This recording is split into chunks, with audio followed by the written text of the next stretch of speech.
கதை சொல்லி ரொம்ப நாள் ஆச்சு. இன்னைக்கு ஸ்டாய்கிசம் பிலாசபியை ஒரு கதை மூலியமா புரிஞ்சுக்கலாம். ஒரு வயசான தாத்தா ஒரு ஊர்ல வாழ்ந்துட்டு இருக்காரு. அவரோட பேரன் ஒரு 20 வயசு இருக்கும்.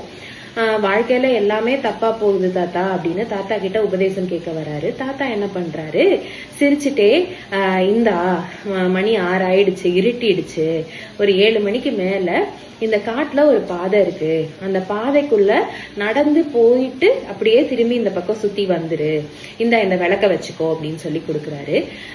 அவன் ஒரு மாதிரி என்ன தாத்தா அப்படின்னு பாக்குறான். அன்னை தாத்தா என்ன சொல்றாரு, இந்த விளக்குல ஒரு அடிக்கு வெளிச்சம் வரும், அதனால விளக்க முன்னாடி காமிச்சிட்டு நீ நடந்து போ அப்படின்னு சொல்லி சொல்றாரு.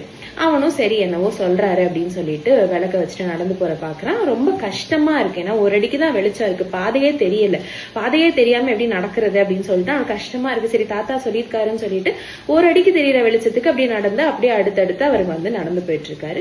ஒரு 10-15 அடிக்கு மேல அவருக்கு அந்த வெளிச்சம் இல்லாம அடுத்தடுத்து என்னன்னு தெரியாம இந்த வெளிச்சத்திலேயே நடக்க பழகிடுறாரு. திரும்பி தாத்தா கிட்ட சொல்றாரு, எனக்கு புரிஞ்சிருச்சு தாத்தா நீங்க என்ன சொல்றீங்கன்னு, வாழ்க்கைய முழுசா நம்மளால புரிஞ்சுக்க முடியாது, இப்போ என்ன தெரியுதோ அதை வச்சு மட்டுமே வாழ பழகிக்கோன்னு சொல்றீங்க, எனக்கு புரிஞ்சிருச்சு அப்படின்னு சொல்லிட்டு அவர் கிளம்புறாரு. ஸோ இன்னைக்கு ஸ்டாய்கிசம் பிலாசபில என்ன சொல்றாங்க அப்படின்னா, நிறைய பேர் நம்ம சொல்லி கேள்விப்பட்டிருப்போம், அவங்க வாழ்க்கையில பாதி நம்ம வாழ்ந்தாலே போதும் அப்படின்னு. அந்த வாழ்க்கைய வாழுங்கன்னு சொல்றாங்க. Thank you. This is doctor Usha Nandini, psychiatrist from Thanjavur.